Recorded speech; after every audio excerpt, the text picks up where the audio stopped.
Am I? All right, I got to make sure that your audio is all the way up. Otherwise, people get angry. Speaking of what you're going to do, What I can't. two of them already completed. What? Who is that? I can barely tell. It's Hunter and Tick. Hunter are and both, Tick. Hunter and Tick are both completed. All right, put your phone down. We're live. Okay. Wreckers, you've almost got Wrecker though. Ricka's at 41. Wrecker. Oh, see, that's so nice. I think that's where I'm going next. Anyways, 59 to go with Ricka. And Echo has 133. Nice. Ladies and gentlemen, today coming to you live from the internet. The Bad Batch, Breaking Bad Batch. Today, I am joined, as always, by two of my favorite people. To my immediate left is Paul. G'day, Paul. And, hello there. And in his favorite position, down in the bottom, because that's, otherwise he'd be on top, and I just feel like that's not a good place for Nev. Is the Nev. Once again, with an amazing hat. Welcome, Nev. I have several. And welcome, Nev's hat. At least it's not covered in tinfoil. I do have my tinfoil hat. It's just lying over here. No. In a trash heap. I've yet to throw it away. Guys, today we are going to talk about episode 11. The Devil's Deal. Now, which Supreme Court Justice Kavanaugh loves the title of this episode. Oh yes. I wish I had like an angry meme of him. Anyways, this is. Can I ask? Were either of you expecting this week? I was expecting what? Expecting the characters or expecting the crossover? Both? Either? Yes. No, I wasn't expecting the characters, but I always expect a crossover because Filoni likes crossing over his universes. He does. He likes crossing over his eras. So he does do that. While I wasn't expecting the specific characters. I always expect some kind of a crossover, whether it's a crossover to something from a previous Clone Wars episode or a crossover to something in a crossover from Rebels. He likes to cross his stuff over. So yes, he does. So first off, as I gotta say that as I was watching this, I've now watched it twice. I forgot it was a Bad Batch episode.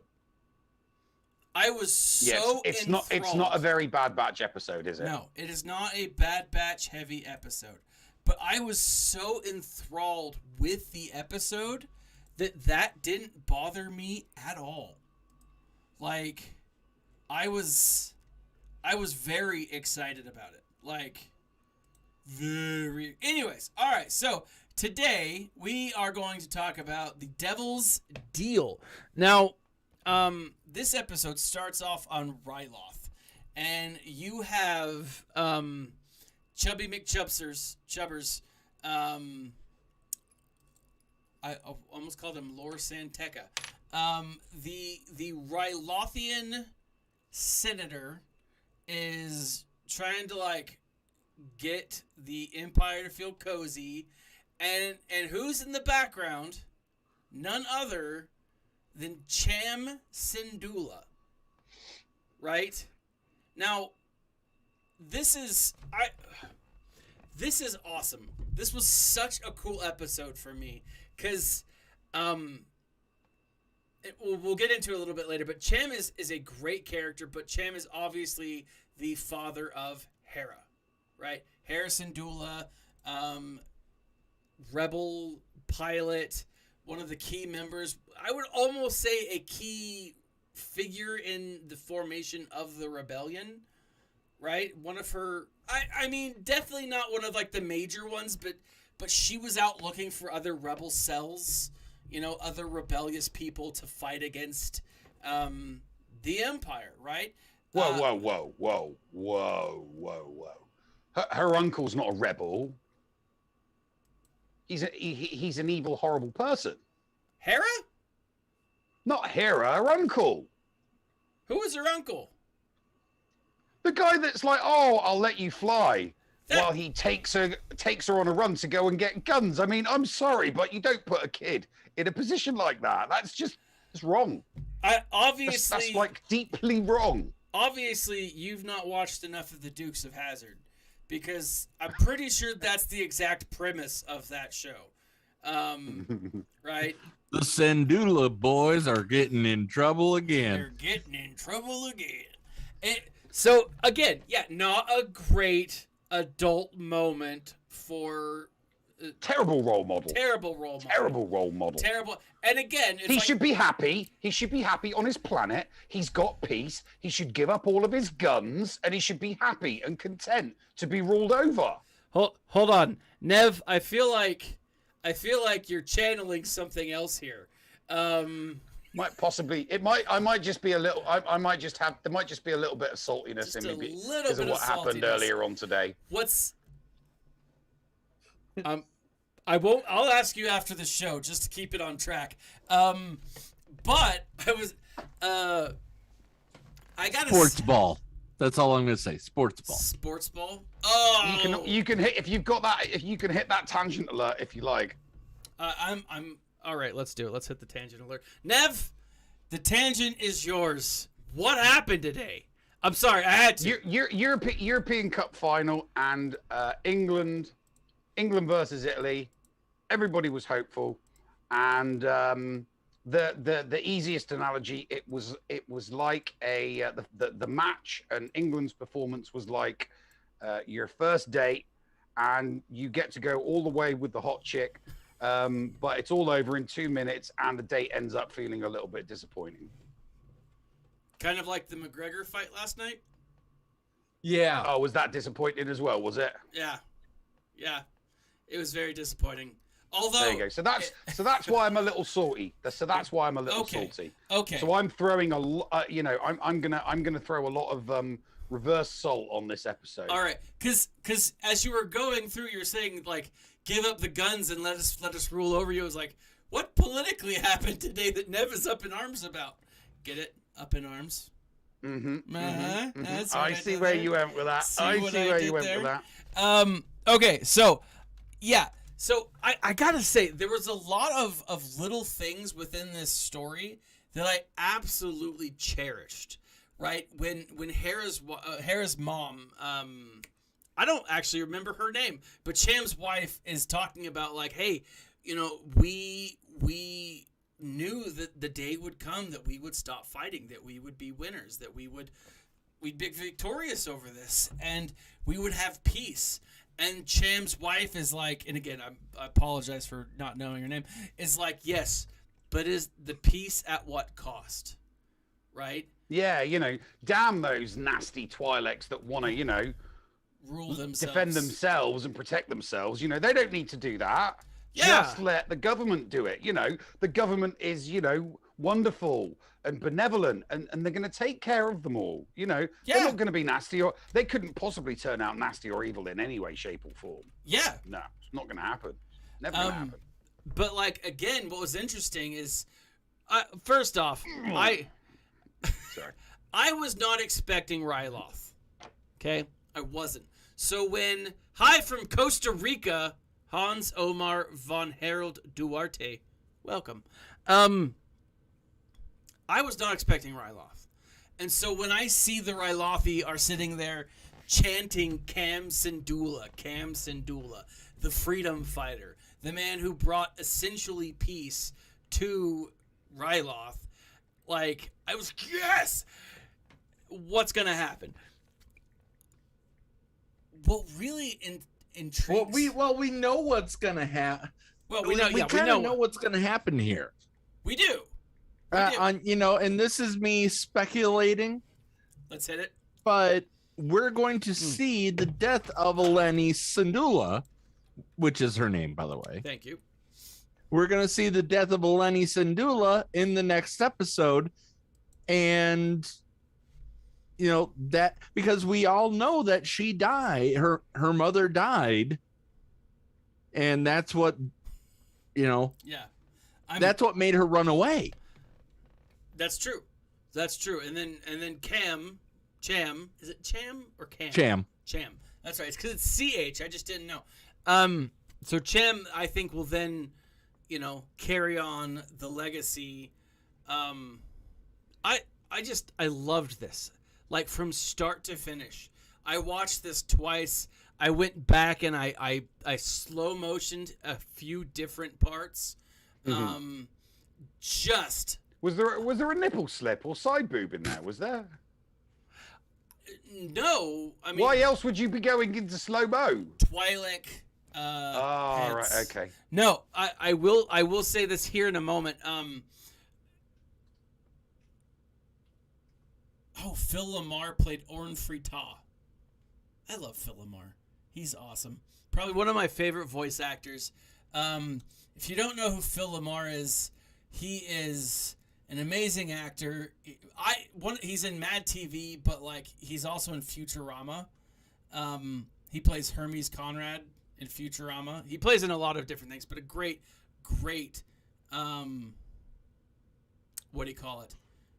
voice actor. Love him to death. He is apparently Orn Frita in this, but it was interesting because Orn Frita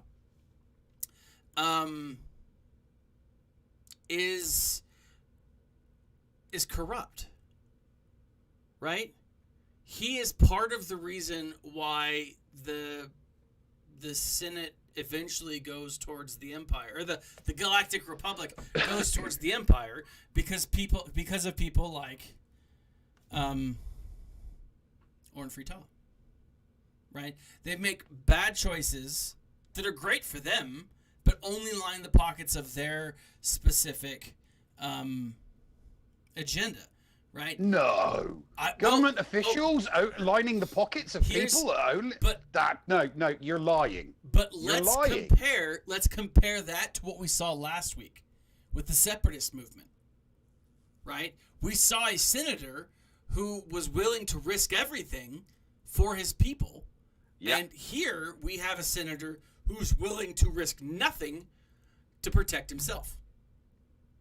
Right? It's a very unique storytelling, and even now as I'm talking about this just hit me.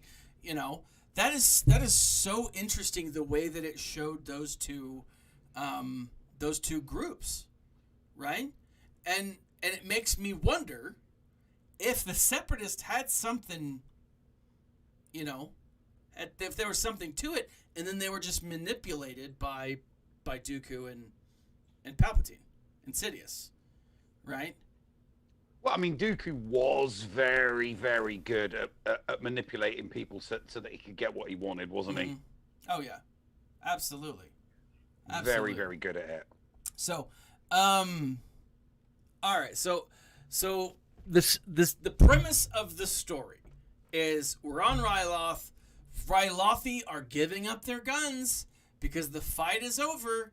They don't need to fight anymore, and so they have no reason for the weapons. The government has come in and taken their guns, and they're not happy about it.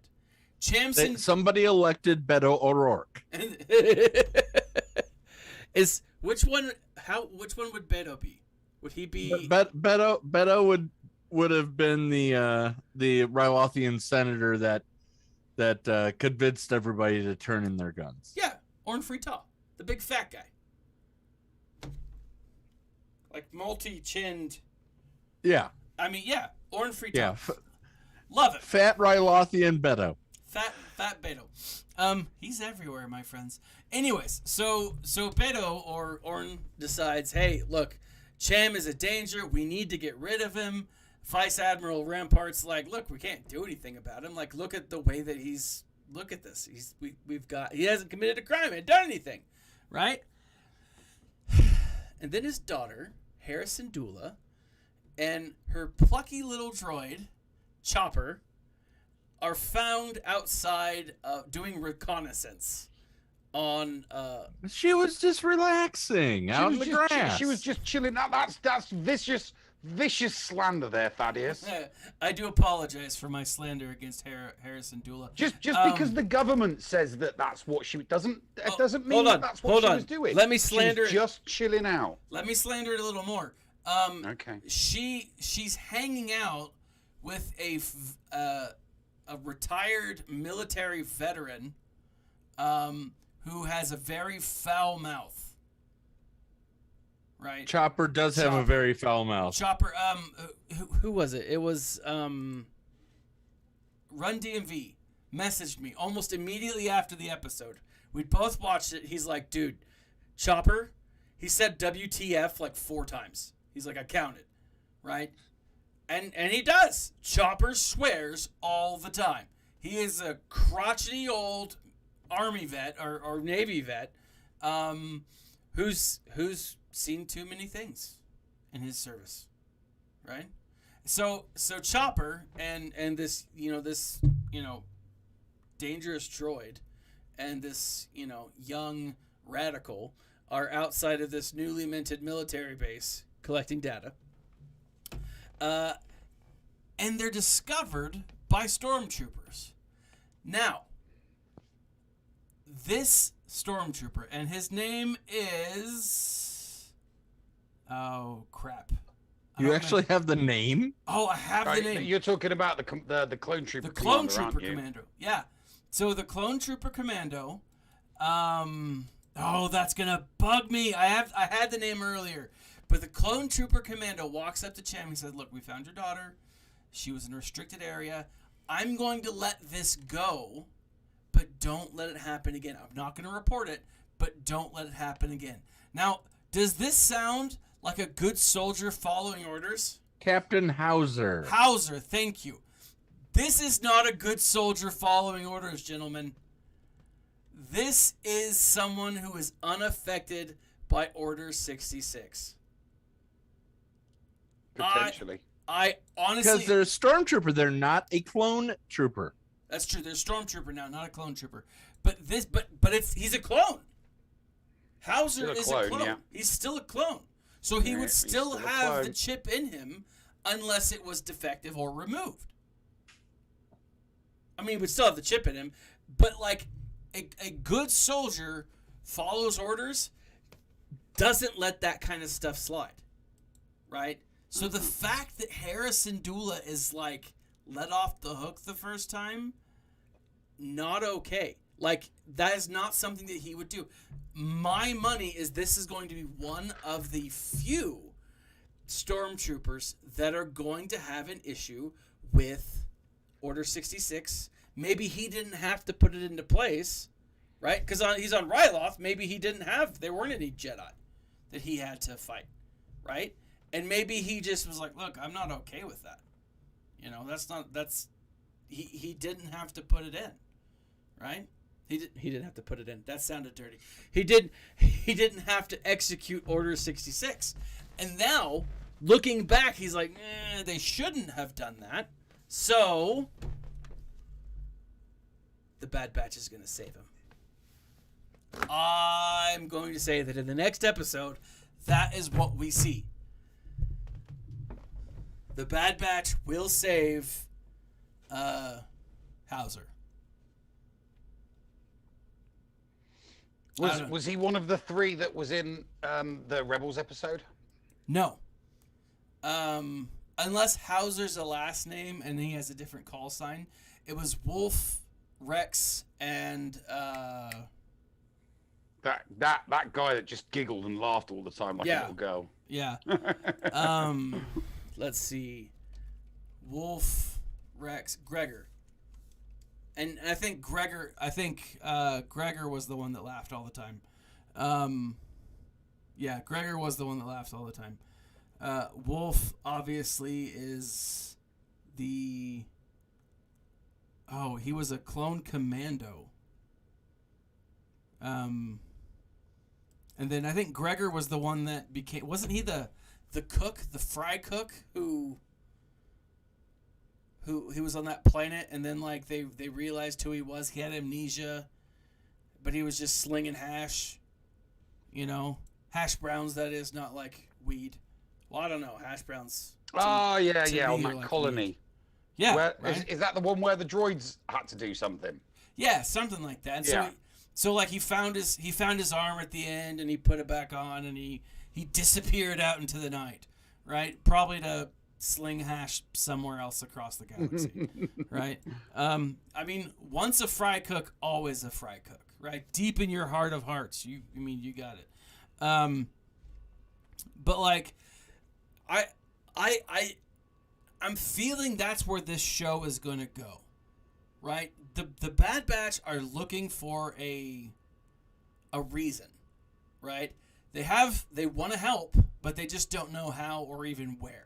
My money is that they're going to be helping those clones exist outside of the military. That's what I think that this is going to become. Yes, they'll predominantly focus on missions, side quests, that kind of things, but their main goal will be to help clones like themselves. All right. Hans says, remember that in Star Wars lore, Ryloth becomes a slave trade center where Twi'leks were sold as slaves to the Empire and to the highest bidder. And the ones who profit are the ones at the top of the hierarchy, governors and other political figures. That's why Hera's father was always persecuted, because he fought for Twi'lek liberation. Ah, thank you, Hans. So here's one of the interesting things, right? Let me just recap real quick. We'll finish the recap and then we'll go on. So, because there's a lot to talk about in this episode.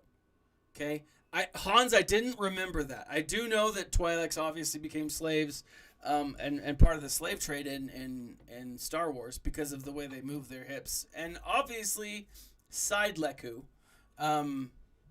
which is weird because most Leku are just full frontal. I mean, I'm not trying to be gross, but very few people wore like the Leku underwear that Hera wears. Right? I mean, you go back, it's a very immodest civilization, right? I'm not trying to be gross or anything, but that's right. Anyways, I won't put in my immortal words of Monty Python, get on with it. Get on with it. I won't shame them for not wearing head underwear. I won't. But we meet the Bad Batch. Hera meets Omega. They have a cool buddy cop moment. Like, oh, I'm watching you. But then they become best friends because they both like, the same things. They're like, ooh, pretty ships. Let's play with the ships and learn to fly and everything. And Omega has a moment where she's like, oh, I can kind of be a kid and it's nice. The uncle's a terrible uncle. They're tracked by Crosshair, which I think is fascinating. And just a teensy bit coincidental, but, it's a story, so you got to have at least some coincidence. Tracked by Crosshair, plane gets shot down, Hera is captured, crew is captured, Cham finds out, but that's all part of the plan.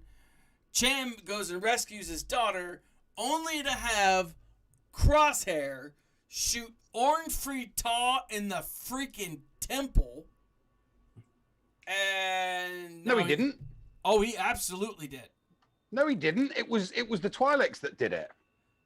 It was the Twi'leks that. What show were you watching? I'm sorry. I'm supposed to be talking about the propaganda. Yes, Ryloth, the Cham shot Orn Free Taw in the temple with a high-powered sniper rifle from like up the canyon somewhere, even though he was holding it right to his head. It was like Suicide Squad. He did the Deadshot thing. He shot something there and it came back and it's the magic bullet, right? Back. You saw Orn Free back and to the left. Yeah, back and to the left. Yeah. So Han says, remember that Order 66 is a kill switch, the chip linked to the annihilation of the Jedi, rewriting the clone troopers' individuality. But in this episode, there are no Jedi. Yeah, so that's the point. There are no Jedi. So those who may not have gotten Order 66 may not have that same loyalty. But I'm gonna point out that Wrecker was going after Omega and the Bad Batch because good soldiers follow orders. Yeah. When his chip was kicking in, if you will. Yeah. And there were no Jedi around at that point as well. Yeah. Unless Omega is force sensitive. And somehow Wrecker can just sense that. Right? I do think that it's the following orders thing and less of a just Order 66. Right? It's less of a just Jedi and you are now blindly obedient. Right? I think at least you and I, Paul, agree with that. That the switch isn't just anything less than blind obedience. I mean, why not? If you're not a team player. If you're gonna put an inhibitor chip in someone, then why would you do anything less than that, right? So yeah, and Hauser is a clone trooper, but here's the thing, okay? By Orn Free Taa being shot in the head, the question that I pose, and this is the moment that I paused and slow mode rewound and really tried to like tweak to kind of see. First off, it is definitely a kill shot. That man is shot right in the temple. Okay? The first time I was watching it with my kids, they weren't paying attention, and I was like, oh! Like, I totally just, like, freaked out. And they were like, what? And I was like, that guy just got shot in the head. And they were like, what? Let's rewind it. And I'm like, no, you little monsters. Like, no, not at all. And then the second time, I was watching it with my youngest daughter, and I forgot that moment was coming up. And I looked up, and she gets shot in the head. He gets shot in the head. My daughter's, like, staring at the screen. I was like, quick, close your eyes. And she doesn't even move. She's like, why, Dad? And, like, sees him get shot in the head. I'm like, oh, I'm a terrible parent. Anyways, here's the thing, okay? This story, Orn Free Taa either has to be alive, has to have survived that shot in the head, or canon is being rewritten yet again. Okay. In the book, Lords of the Sith, and this is what Run DMV and I had talked about when he contacted me. Not just that Chopper drops the F-bomb 3 times in Chopper speak. In the book, Lords of the Sith, Vader and Palpatine are flying through. I can't remember where they're going. They're going to check on some kind of like something Death Star related. But with them is Orn Free Taa, right? And they are on the same shuttle. Cham Syndulla discovers that Orn Free Taa is on the shuttle and discovers that Palpatine and Vader are together and ambushes them, right? But Orn Free Taa dies there, not on Ryloth. Now, why that is important is because Lords of the Sith is theoretically canon, right? And so if... Okay, so this episode takes place in 19 BBY. Lords of the Sith takes place 14 BBY. So yes, you are correct. Yeah. He would have to survive to appear in this book. Yeah. Now, here's the thing, right? Do you remember what what's his face is Rampart says? What he charges Cham Syndulla with? Not the assassination, but the attempted assassination. Right? He's does he say attempted? Watched it twice, double checked. It is the attempted and it's very clear. He says the attempted assassination of a senator or whatever, right? And so this is a very powerful moment. Now, the thing that I watched and I rewatched was whether or not he was breathing. As they load him onto, not a stretcher, I am confident that was a forklift that they moved him with. Yeah. It was definitely a skiff of some kind. Yeah. It was on a repulsor lift skiff, I think. Yeah, that was a load-bearing machine, my friends. Like, I looked at that and I was like, as a former forklift operator, I can tell you that, like, that's a heavy load. He's going to need his back end, to be balanced out. Like, but as I was watching for, like, a chest movement, I didn't see much. It was very close. And it was a very quick shot. But there was a moment where his hand kind of opens up. Okay? Now, he's being moved forward, and so, like, the motion of the skiff could have just, like, been the propellant. I don't think he's dead. Like, I really don't think he's dead here.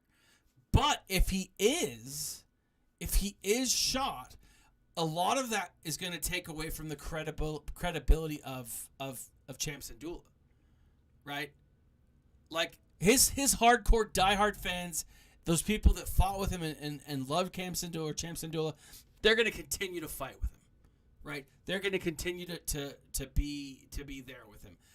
But the rest of Ryloth who don't know him personally or don't know him well, I think that's going to kind of turn the tide, right? They're going to turn his own people against him. Now, I don't know. Like, this was so interesting to me because as I was watching this, and again, I watched it twice, and I had a conversation with my 5-year-old, and she's like, "That was a horrible episode." And I asked her, I was like, "Why?" And she's like, "Because it was sad." Yeah, it was. It was very sad. But then I asked, "But was it a bad episode?" Yes, it was sad, but was it well done? Was it entertaining? Did it make you feel emotions? Well, yeah. Yeah, it did. It was like, yeah, that's what a good episode looks like. When you see something that makes you react in a way that is like, woo. This today showed the willingness of the Empire to just do whatever they want to get the job done. And damn, is all I have to say. Like, I love it. I mean, big government, scary. Right, that's the episode. That's the message of this. It's scary. They're wholesome and benevolent, and they've just got your best interest at heart, Yeah. What do you need? Why do you need? You don't need to protect yourself when you've got, benevolent government. When the government does it to you. Yeah, they look after you, they take care of you, they tell you what to do, where to go, what to see, what to watch, what to say, Yeah. It's perfect, Yeah. I love that my stream, my very, very small streaming channel is going to get canceled because we're talking politics in Star Wars. Like, Star Wars politics. We're not talking politics. We're just talking good common sense, Yes. Good common sense. Yes. But the government loves you. Yeah. It just wants to take care of you. One of the things though that I liked about this episode was it was cool to see Hera as a youngling, a young Hera. And the thing that puts her on the path to rebellion. Right?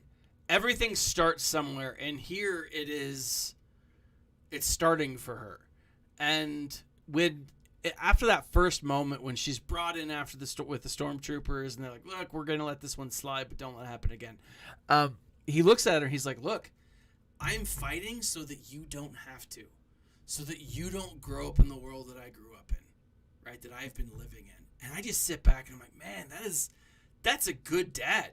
That's like, I'm working hard. I'm busting my butt to make sure that you have it better, right?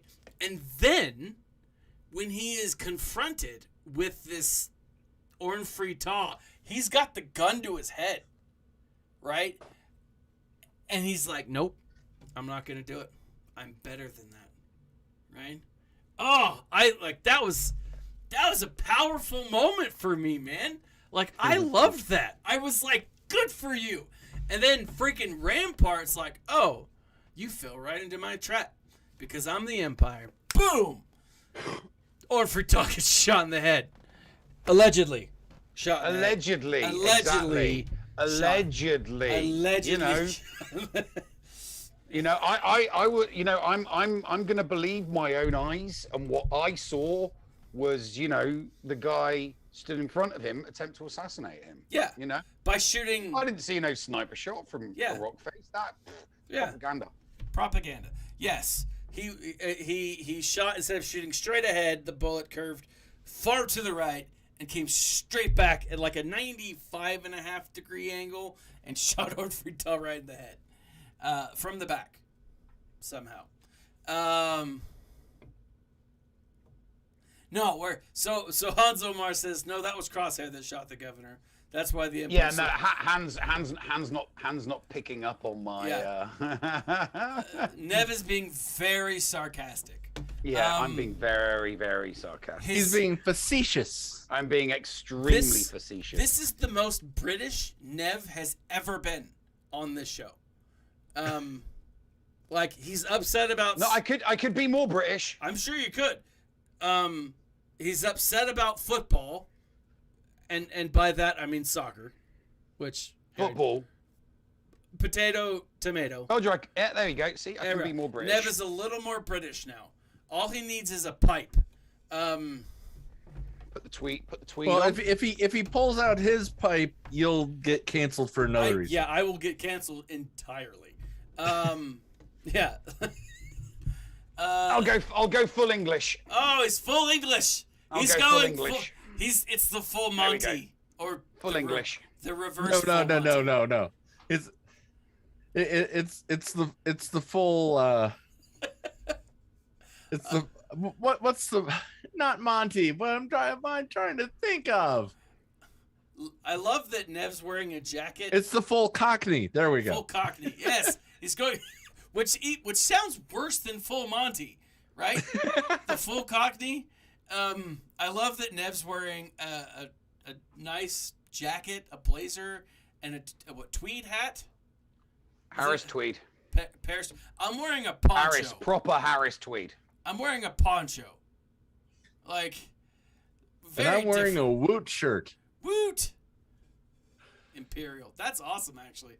Paul, where can I get a shirt like that? From woot.com or shirt.woot.com to be specific. Shirt.woot.com. That's awesome. I love that link. No, so I this episode to me sets up or maybe not sets up, but just shows to me the brilliance that is Dave Filoni. Like, we've seen some great stuff from this series so far. Like he's done a great job, right? There have been some highs, there have been some lows. There haven't been any like really, really low points. It's all been like high to like mid-level, right? It's like, but to me, the lows only serve to set up the highs, right? And this episode, which I was kind of expecting to be kind of a lull episode, like a slow run up to something bigger, I feel like this is the beginning of the end of season 1. I feel like whatever is going to happen, because we've got 5 more episodes now, right? So we've got maybe a duology, maybe a trilogy here with this first episode. Excuse me. Yeah, 5 more. 5 more. And then 3 to top us off, right? But whatever happens here is going to begin to really set the ball rolling for the rest of the season. Right?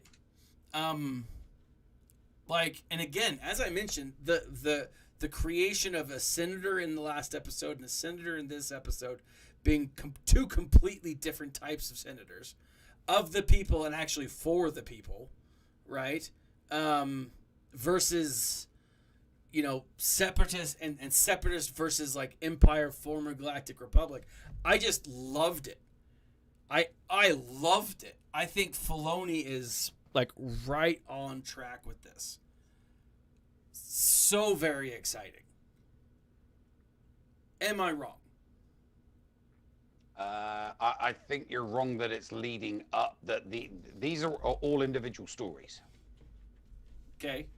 Saw Gerrera, the Saw Gerrera episode. Okay. That was a one-off. You know, that didn't lead anywhere else further in the series. The last episode, not the one that we just watched, the previous one, where, you know, they took the senator off, you know, live to fight another day. That was a one-off. There's not going to be any extra lead into that. You know, they are, for all intents purposes, a band of, you know, hired hands doing various different jobs all over the place. Okay. I don't think that this is gonna, you know, what happened in this episode is going to be expanded on in future episodes. This was just like other one-off episodes. You know, it's a story within a story. It's a story because we didn't get an awful lot of the Bad Batch. Yeah, I don't think we'll see Hera again. I don't think we'll see anything going on Ryloth again. I think this was that, you know, this was just a one-off episode and it's done and dusted. Really? I do think we'll see that. I do think that we'll see that. What's that admiral called? Oh, Rampart. Rampart. I think I'm inclined to believe we'll see him again. Oh, yeah. Because he seems to be the officer in command of Crosshair's unit. Yeah. So the story is that admiral and Crosshair's unit doing various different things within the galaxy.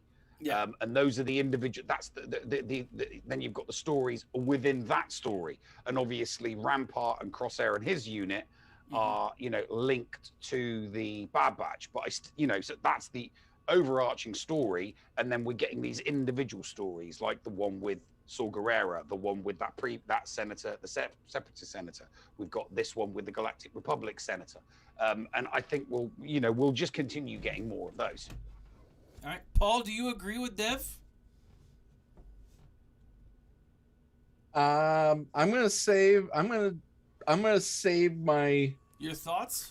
My thoughts on that for when we give the final.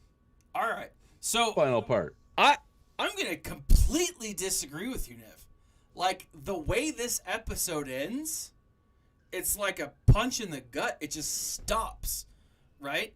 Hera's left alone, but she's just made a connection with Omega. And like you said, this is a very light Bad Batch episode, meaning we don't see him very often, right? This has to be the beginning of at least a duology, right? At least a 2-part arc, maybe even a 3-part arc, right? I 100% believe that we will see Orn Fritagen, we'll see Chamson Dooligan, we'll see Hera, right? Maybe not major roles, but I'm confident that Sid is going to say, hey, you got to go back to Ryloth. There's some trouble. You know, go figure it out, right? I 100% believe that's going to be where we go. And that's why I think that this is the beginning of something more, right? Now, I got nothing. I forgot what I was going to say. I said now, and I ripped one, and I was like, oh, maybe I shouldn't have done that, because maybe people could hear. You just wait to see if it smelled. It does. It does. It smells terrible. Of course, my diet leads to that. So, but yeah, like this is really interesting. Now, one of the other things that I actually really like about this is the book It was the first book in the new canon series. It was called Star Wars New Beginnings? No, not New Hope. I forget. It was a book. And it's essentially the book that focuses on Hera meeting Kanan Jarrus. And it's so good. But what's interesting is, again, in that book, Hera is actually looking for others. A new dawn. Thank you. I was gonna say it's not A New Hope, New Dawn. I want to go back through this because it's also where we first meet the future leader of the First Order.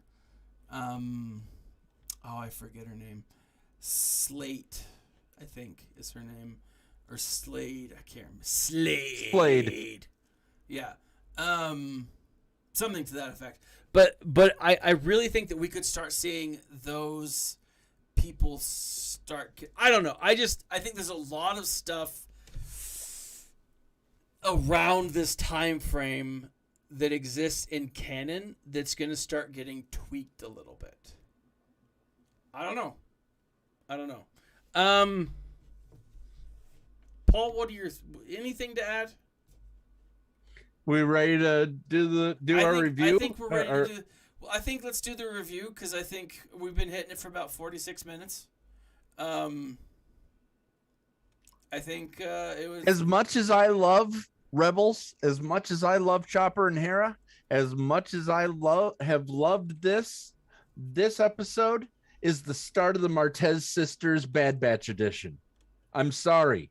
As much as I love Ryloth and as much as I love all of this stuff, the show is called Bad Batch.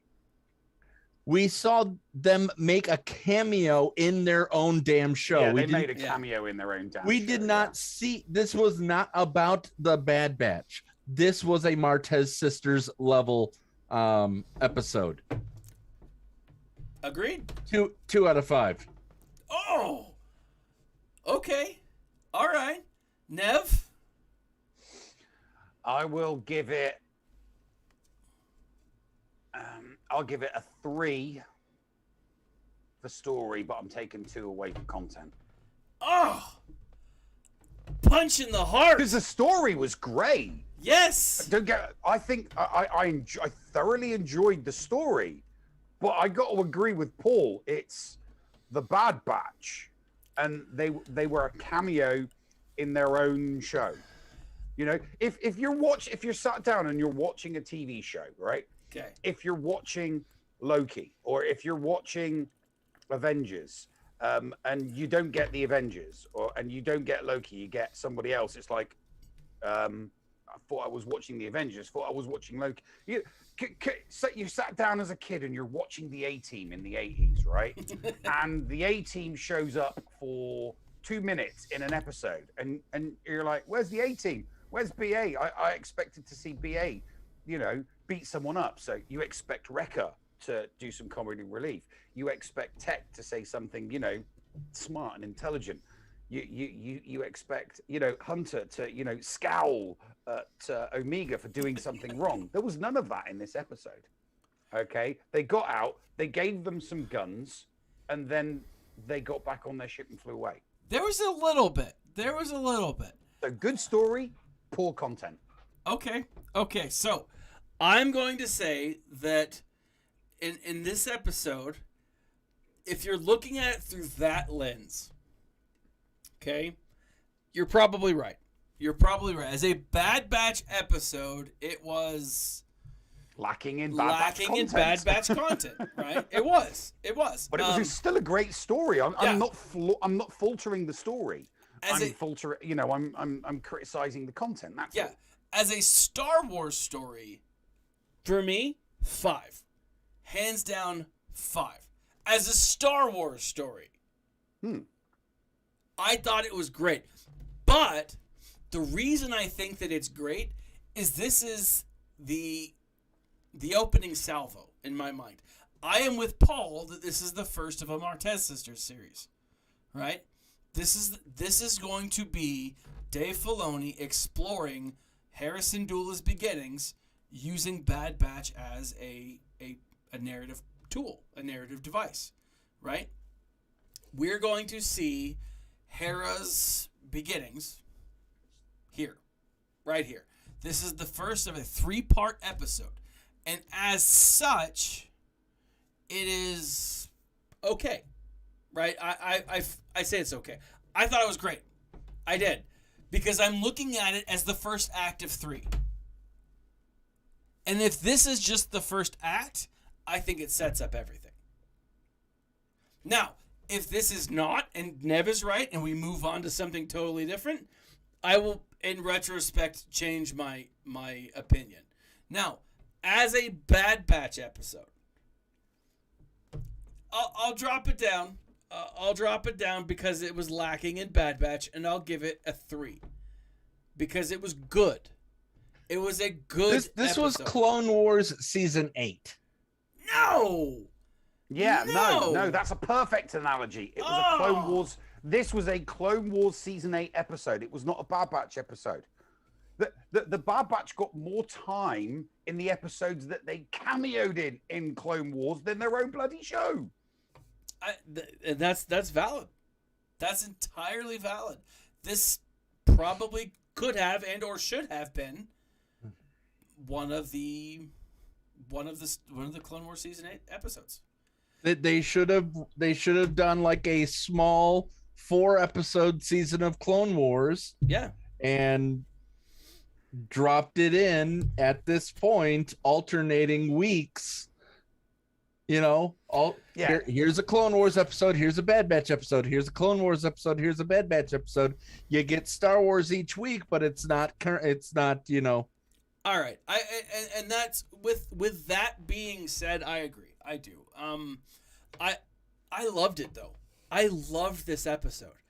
Like, I've watched all the Bad Batch episodes. I watched a couple of them twice, but like this is one that I'm going to rewatch. Right now, I'm sorry. No, I'm not. But see, here's the thing, and this is one of those things that I think there were a lot of storylines that were left out of season 8. Or the final season of the Clone Wars that were turned into books. Oh, Paul! Oh, my eyes! Oh, that's low, brother. Low. Oh, the Sisters Martez. Oh. Anyways, you guys are right. I agree with you. But because I view this as just Star Wars, the greater Star Wars, to me, this was, again, if it's not the first act of a 3-act run, then yeah, this is lacking, right? You don't leave me with Hera Syndulla just out running doing nothing.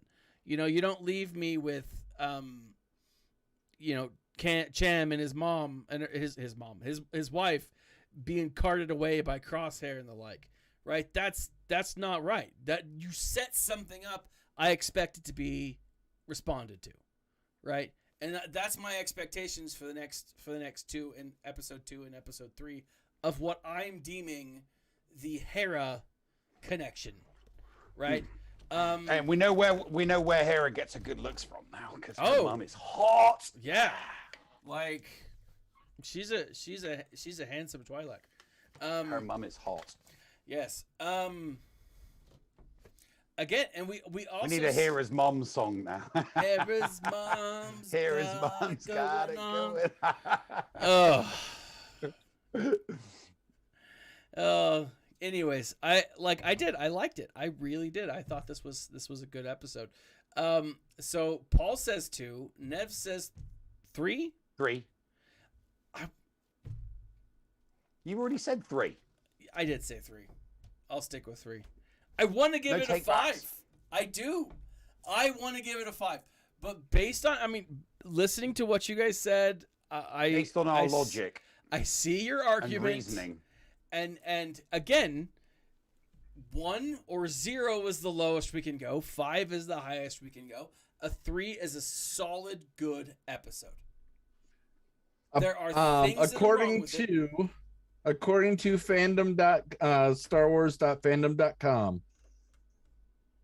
Crosshair shot one of Taz Leku, not the side of his head. What? That is a load of crap. So next week, I'm going to have a magic bullet episode, like diagram where we see like where he's standing and he shot him in the head. No way. Which again, dark. He freaking shot that man in the temple. I'm gonna have to go and watch that again because there's no way. Crosshair shot that man at the temple. I don't know. Nev, am I wrong? No, you're wrong. Yeah, Crosshair. He was assassinated by Cam. Oh my gosh. It was Cam shot him. Cham shot him.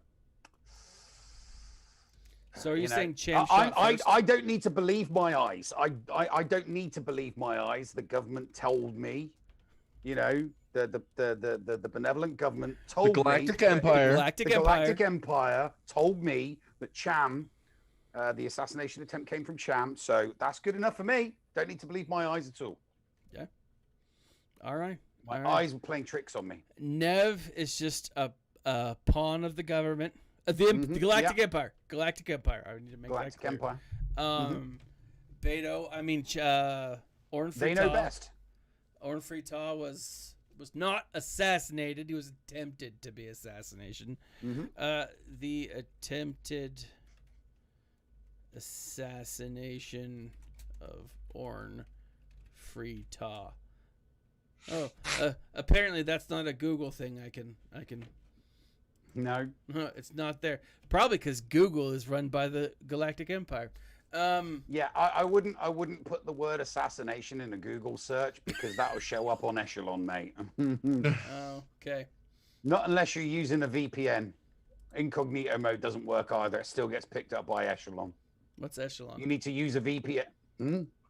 Echelon Echelon is the spying software that the UK, Canada, New Zealand, Australia, and the United States use to monitor people on the internet. You almost left off the US, and I was like, I don't care about those other ones. No, it's those five countries. Okay, well, I do live just down the street from an NSA facility. I always believe that they're watching me. There are keywords that if you say on a phone or put in a text or send over an email, they'll get pinged on Echelon, and your IP address will get pinged. Well, wonderful. That means I can't also sail the and emails. 7 Seas tonight. The government doesn't read my emails. No, they do, but they do it for the good of us. Yes. They do it for the good of us, Okay. Edward Snowden, that evil so telling everybody what the government does, to look after us and protect us and keep us safe. I want blind ignorance. Ignorance is bliss. Until, nope, I'm going to stop there. So that puts us at a 2.75 for this episode. And I've got to say... Just creeped over the halfway mark. I don't feel that's high enough. I really don't. I loved this episode, but again, based on this being what we've talked about. It was a good episode. It just wasn't a good episode of Bad Batch. It was. Now, it's a good Clone Wars episode. Here's what I would love to happen, and I've been trying to say this, but my mind won't form the words. Books, right? A lot of the Clone Wars stories, when Clone Wars got canceled, got turned into novels. A lot of great storylines came out of that. Jedi Fallen, or no, it's Dooku Jedi Fallen. That was a story that came out of that was kind of started with it was something that we should have seen in Clone Wars. It is. Let me Dark Disciple. Oh my gosh. Amazing storyline with Asajj Ventress. And it was going to be like a multiple storyline arc with Asajj. Trying her and Tattoo Face. What's his name? Not Mike Tyson. The Jedi with the tattoos. He's like the douchey one with the reggae hair, tattoos. Oh, crap weasels. Anyways, great episodes, great story arcs. I would love to see more of those come out because they're simple, they're straightforward, they tell one type of story, and this could have been that, right? With the Bad Batch. That's what I love about Star Wars novels is because they're these one-off episodes, you know, these arcs like we see here, but you know, oh, I got it. I've totally spaced it. But they're self-contained, right? You could tell the good story without pulling away from it being something else. So, anyways, 2.75. Man, I feel that is super low, but. That is where we are at. Nev, what do you have coming up this week? I'm going to be crying into my beer. I'm going to be avoiding social media because people are just going to be talking about how England choked in the final. But I do have GA Centre on tomorrow to report on numerous content creators and how well they did in this annoyingly early start to 5v5. Nice. And then I'll be doing some more Grand Arena Championships on Twitch through the week. Awesome. Paul, what about you, sir?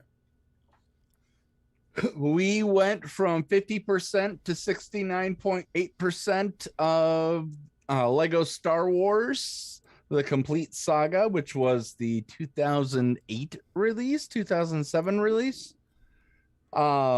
Or maybe it was even 2007 release because there was the other ones. Anyway, but we are playing all 25. We're counting Dimensions and also Skywalker Saga because it'll probably be out by the time we finish all of them. But the wife and I are playing that on Vault 37 Studios on Twitch. By the way, you can catch Neil and his GACs on Escape Podcast on Twitch. Yes. Awesome. I'm going to be putting together a new Uncle Thad story time for the Escape Pod cast over on Twitch. This week, I believe, F it. This week, I'm focusing on Hera. Okay. I feel like she needs some love, man. You do you, buddy. Yeah, and I might gripe a little bit about why the Phoenix Order hasn't still gotten, or the Phoenix Squad hasn't gotten the rework that I've been demanding for a while. Hey, well, I've started literally messaging Doja Fett every day saying, "Where's Hondo? Where is Hondo? Where is Hondo? Why have we not seen Hondo in the Bad Batch yet?" That's a great question that I want answered. Yeah, very upset about that. But I'll put that aside. And then I'm actually going to be camping this week. I've headed out to camping or glamping. Camping. I am hiking 2 miles into the wilderness to bear country with a can of bear spray and a hatchet. And a cell phone. And a cell phone. But out where I'm going to be. You're going into bear country without a firearm. Are you nuts? Well, I'm pretty sure that some of the guys that I'm with are going to have firearms. All right. Oh, well, then you'll be all right. Then. I was about to say, yeah. I'm also, and this is going to sound weird, but it's a religious group, right? Or like a young men organization for my church. So I'm taking a bunch of the young men out. And so I don't really want some of those kids to be close to weapons. It's worrisome, right? That being said, I am going to go buy some hatchets. just to. Or Yeah, machetes. because a sharp item that could cut off a limb, that's not suitable. That's perfectly suitable to be around. Here's the thing. Okay, so and I'm gonna end here. Okay, when I was like 22, I had achieved most of my life goals. By the time I was 27, by the time I got married, I'd achieved all of them. I'd set my goals very low, and so now I've got like these really crazy goals. One of them is I want to go hunting. I want to hunt an animal with a sword. And I feel like a machete is a good start. They won't let you get close enough. That's the challenge. They won't let you get close enough. My brother-in-law goes hunting with a crossbow. Yeah. Yeah. That's the challenge, my friend. And to be perfectly honest with you, in the family, we're kind of glad he does, because the price of venison is just ridiculous at the moment, and he's got a freezer full of it. Oh, nice. Because Nice. He's not someone that kills for the sake of killing. You know, he goes to No. hunt because it's cheaper to hunt for your food than it is to go to a supermarket and buy it. You know. Yeah, exactly. But again, imagine me coming back here next week with a bear skin and like covered in like scratches and bear blood. You're gonna come back with a bear claw necklace. In other words, Neil, next week's episode is canceled. Yeah, next week's episode is going to be canceled. Yeah. If next week's episode is canceled, you can send my condolences, your condolences to my widow. And so, but yeah, so I'll be camping, but I've got a few things that I'm going to be doing between now and then to kind of like push forward. As I've mentioned, the Escape Pod cast for kids. I've been putting videos to some of the audio that I've been doing, so those will be coming out later this week. And I should be back by Saturday, so I'll be able to catch up on everything that I've missed. Anyways, well, make sure you send it to me in time. I will. Okay. I absolutely will. So no more Friday morning uploads. So or at least this week's won't be. So and also listen to it to make sure it doesn't sound like you're in a can. I will do my best. Paul, will you take us out? Not a problem. Neil, any final words? No, we're all good here. All right, guys, thank you so much for watching. We do this every single week. It's always fun to do this show alongside our good friend Thaddeus from Going Nerdy. Be nice to each other, damn it. And as Thaddeus always says, remember to smile. And stay nerdy. Push the button, Thad. Neil, hit it. Done.